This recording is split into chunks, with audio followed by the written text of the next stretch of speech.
Konnichiwa. This is the Shogunstein, and this is a look at the online guide for planning your trip to Japan called Tokyo for Cheap.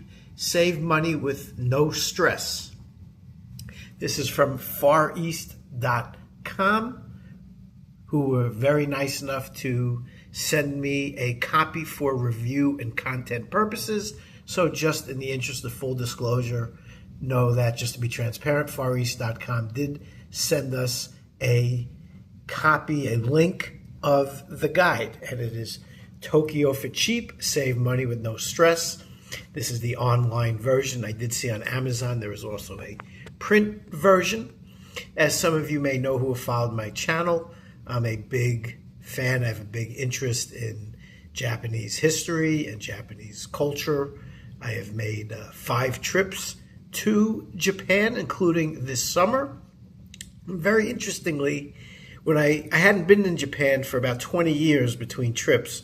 So when I went this summer, I did what I always used to do. I went and got the Lonely Planet book. Because when I used to travel back in the day in the 90s a lot, get a Lonely Planet book. And one of my old travel buddies, when I told him I was going back to Japan, and I mentioned I got a Lonely Planet book, he was like, what year is this that you're getting a Lonely Planet book? And I kind of understand that now. As much as I love Lonely Planet and used them for years, to be honest, in planning my last trip last summer, and then once I was in Japan, I rarely used the book. I schlepped it along the whole time, but I barely looked at it. I barely used it. Almost all the planning I did was online through Klook, through A1, using the A1. I use Grok a lot. Almost nothing on the Lonely Planet. So everything is online now. That's a big change. And this, I've seen advertisements for this guide on Facebook. The algorithm obviously works, knowing that I have this interest in going to Japan. So we are going back to Japan for 2027. That's not this summer, but next summer. So we're planning already. So just again, for a little background, Little Shogunstein is younger, college. He likes all the anime stuff, the pop culture stuff. Mrs. Shogunstein, Don Quixote, the shopping, the matcha, going to all the foodie stuff. And I love the Sengoku period. I love the Japanese history, Sengoku period, Tokugawa, Oda Nobunaga, Toyotomi Hideyoshi. That's my bag. So when we plan for the trip, we have to do all those things.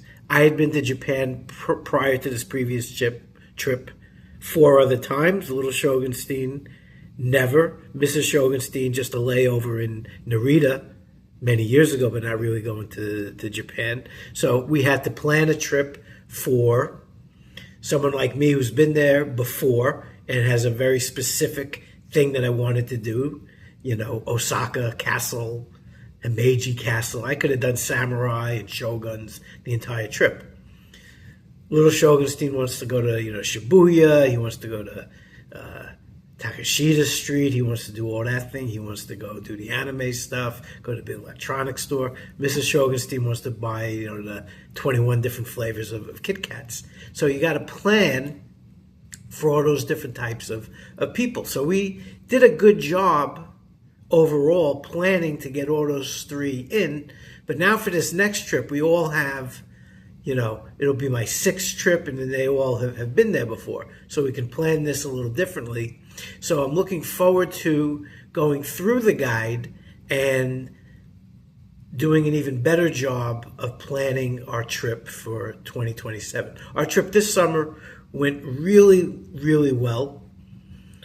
But there are things that we could do better, and I'm looking forward to using this guide, going through it to make up for those spots where I think we could have done better. And the biggest thing, looking at the different chapters here, how to plan your trip, affordable, safe stay, the train system made easy, what to bring. Certainly we overpacked. Now, in our defense, we then went to Malaysia for 10 days, so we had to pack for that too. Where to eat. This is the biggest thing for me for this next trip. I think where we lost a lot of time was not knowing. There's so many restaurants in Japan, so much good food. I think we could have done better here, where to eat. We spent a lot of time walking around looking for places to eat, not knowing where to go. So this is going to be something that I'm going to focus on for the 2027 trip. Now, to be honest with you, as someone who knew Japan better than, again, Mrs. Shogunstein and my little Shogunstein, I knew to get up early. So my day, yeah, I'm getting up early, going to Ueno Park when it's empty, stopping at Lawson, stopping at 7-Eleven, getting my green tea, getting my, onigiri. That's my breakfast, that's my lunch. Dinner, I want to do something a little different. So I want to definitely hit this section of the guide and see where to go eat. We focused a lot on soba this last trip. We didn't really hit any ramen places, udon places. So we're going to definitely go through this section. Authentic spots and experiences you can't miss. Now, again, little Shogunstein, of course, has never been there before. He wants to go to Takashita Street. Would I ever go to Takashita Street? Never. That's too touristy, not for me. Kauai, that whole kind of culture thing. But that place was very touristy.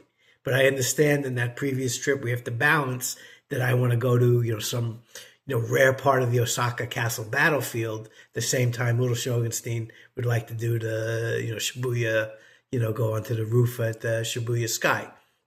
Yes, touristy, but never been there before. Again, if I went to New York for the first time, I'd probably want to go to the Empire State Building. Living in New York, wouldn't go to the Empire State Building. So for this next trip, what are some of the places that we can go that are off the beaten path now? And for one of the things that I saw in their little ads on Facebook, something that we had thought about doing, but couldn't figure out how to get there, was the Tokyo Metropolitan Building, which supposedly has an awesome view, and you don't have to pay anything for it. You don't have to book tickets.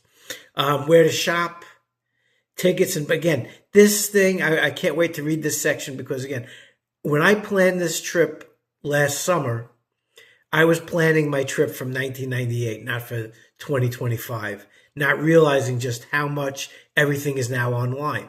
When I was there in, 96, 98, you could just go to Kyoto, walk to the station, and get a Shinkansen ticket.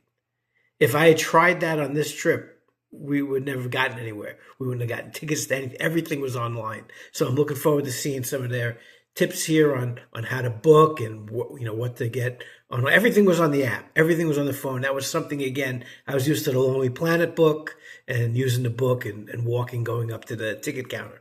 So that's going to be a section 2. Now this also, now that we've kind of done Tokyo extensively in this last trip, here I'm going to be looking for, Kamakura and certainly Nikko. Nikko is a place that I'd like to get to and see what they have here. So the guide, which is kind of cool here, you can do it in PDF. You can put it on your phone. It clicks right to the links. There's a lot of things in here. I like that it can go with Google Maps and all those things that you can do right on the phone. Things that you couldn't do when I did, prior to this last summer. Last time I was in Japan was 2003, and it was very, very different. So we're going to be doing some content after we go through this. Little Shogunstein is going to go through it, see, what places he wants to see. Mrs. Shogunstein, where to eat, where to shop. And then me, what sort of temples, what sort of historical places, am I going to be looking for? So this is Tokyo for the cheap, save money with no stress. We'll be making some content with it using our, previous travels, experience, my experience in previous trips to Japan. And again, from different perspectives. And, again, with all this new technology, we'll let you know what we think of the guide. And again, coming from having schlepped that Lonely Planet book the entire trip and never really opening it once. Whereas opposed to, again, in 1998, I showed you my Lonely Planet book for my trip. It's all beat up. It's, you can tell that, I read that thing religiously. So it's a different day and age. 2026 is the cheapest year to travel to Japan. We'll see how this works out in our planning. We'll give you our thoughts. And again, we're going to thank the people from FarEast.com for sending us this PDF copy to use to explore and plan our next trip. Show us to them.